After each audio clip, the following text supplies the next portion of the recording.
Alright guys, again, another video to waste your time.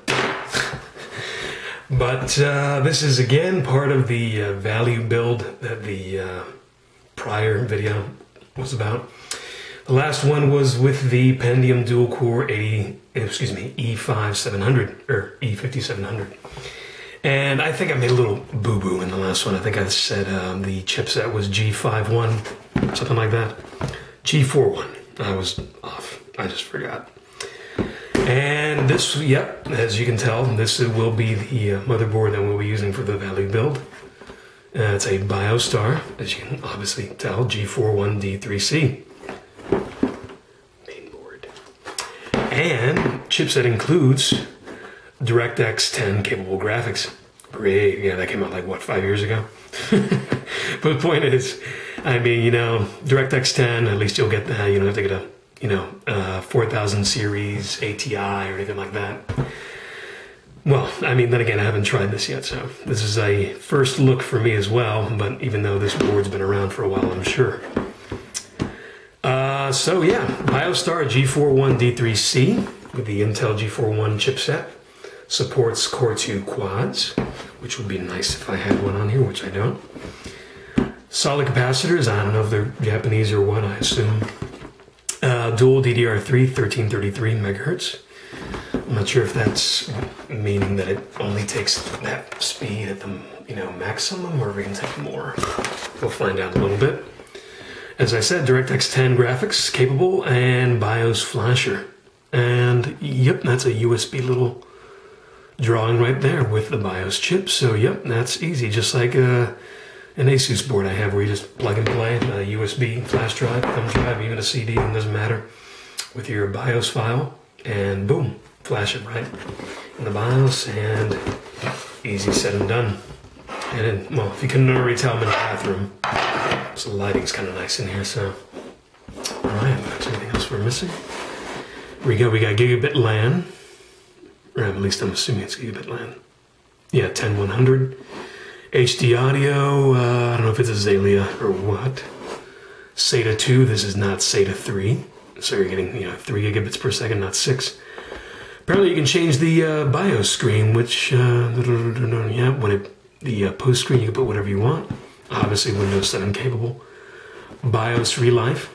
So yeah, in case you make a mistake or it crashes on you when you do a flash, or I think if you overclock, it'll probably reset to its original values.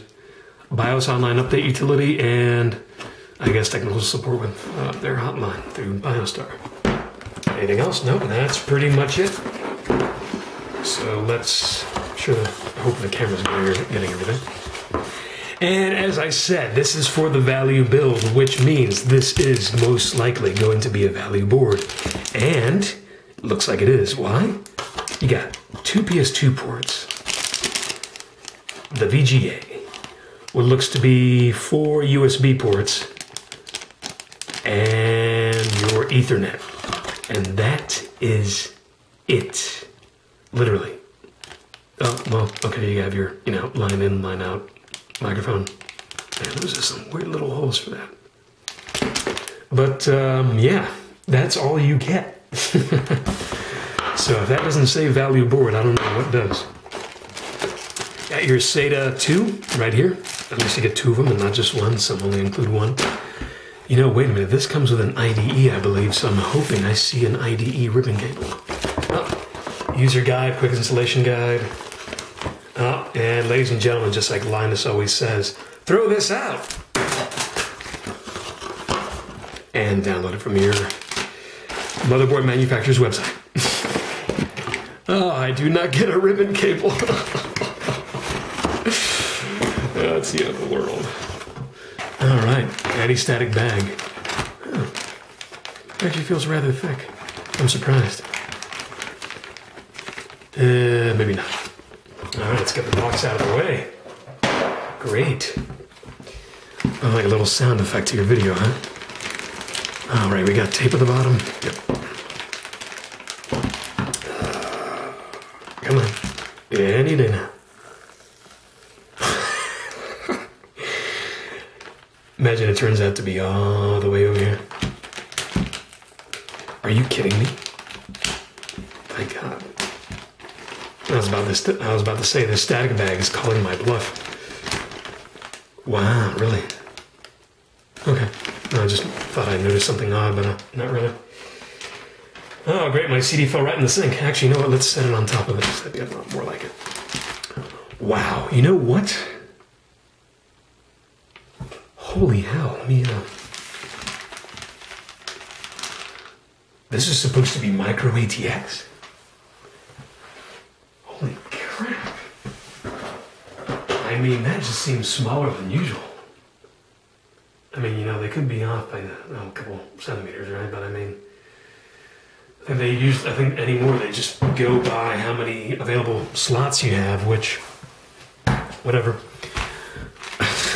But I mean, almost this, I mean, if this only had one DIMM and minus this PCI slot right here, I would guess that this was an ITX. This is tiny. But you know what? This is a good thing at least because, I mean, I didn't buy it. This is for value build, like I said, for someone else. And the case I'll be using is rather cramped. So actually this comes in handy, the size of this.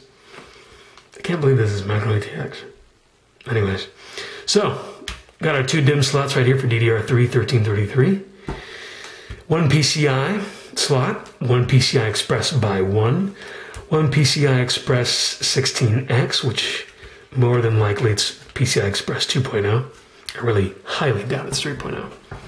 Yeah, no, there's no way. Not with this socket. We got our two SATA 2 3 gigabit per second ports right here. Let's see. Obviously have our chipset right underneath here under that neat little heatsink. Got our socket 775 right here. Talking right above the camera, so I hope it's not too loud. I want to say this is 5.1, but I'm not exactly sure. I have to. Does it actually say in the HD audio on the back of the box? Ooh. No, it does not. I'd have to look through the manual, so I'll clarify that in a moment. See, here's our one IDE port right underneath. I actually have an extra ribbon cable, so it's not a big deal, but you know, it'd be nice if they threw one in. Bastards. We have our front panel audio. Obviously, like I said, when I was looking at the rear I/O shield, for USB 2.0, got our Ethernet right here, VGA, and absolutely nothing else besides USB 2 ports. CPU fan goes right over here. Let's see how many case fans we can put on this. You're kidding me, right? What? Oh, wow, only one. Now, for a second there, I thought I couldn't find any. So we have our CPU fan down here, the 4-pin PWM. We have our 3-pin system case fan over here. Wow. All right. Wow, printer, really? I mean, yeah, you give us a printer port, a printer header with no port. Sure, that'd be great.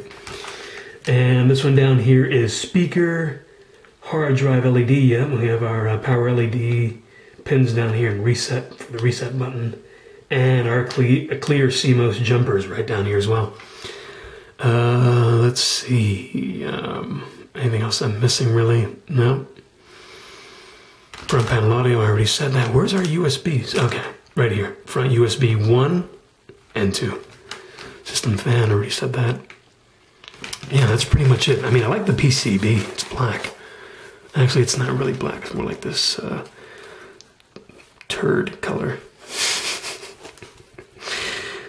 Yeah, maybe you can tell on the cam. Maybe just a little bit. Yep, 24-pin connector on its ideal location, like Linus would say. This one's a bit odd. You got the 4-pin right over here. I mean, usually better off to have it up here, but it's not too inconvenient because it's not like you have any, DVI port or printer port, or COM port or serial port over there to get in the way. So I guess it doesn't really matter. But it's more or less all right. And here's a little cover right here for the L75.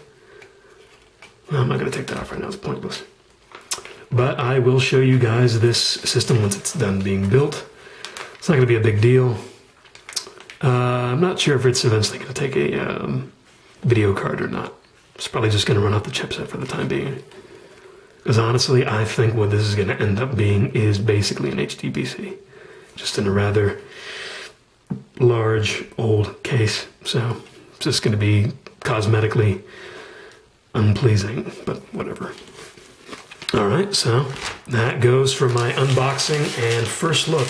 And I'll say first look because it's my first look. I mean, this board's been around. I mean, this socket is nothing new. This chipset, I'm sure, is nothing new. So, but it's my first look, so I'll go ahead and call it that. Of the Biostar G41D3C, supporting socket 775 Intel CPUs. Thanks, guys. Subscribe if you want. Or leave a bunch of troll remarks, which I don't care, because honestly, what's the internet without trolls? It's gonna happen.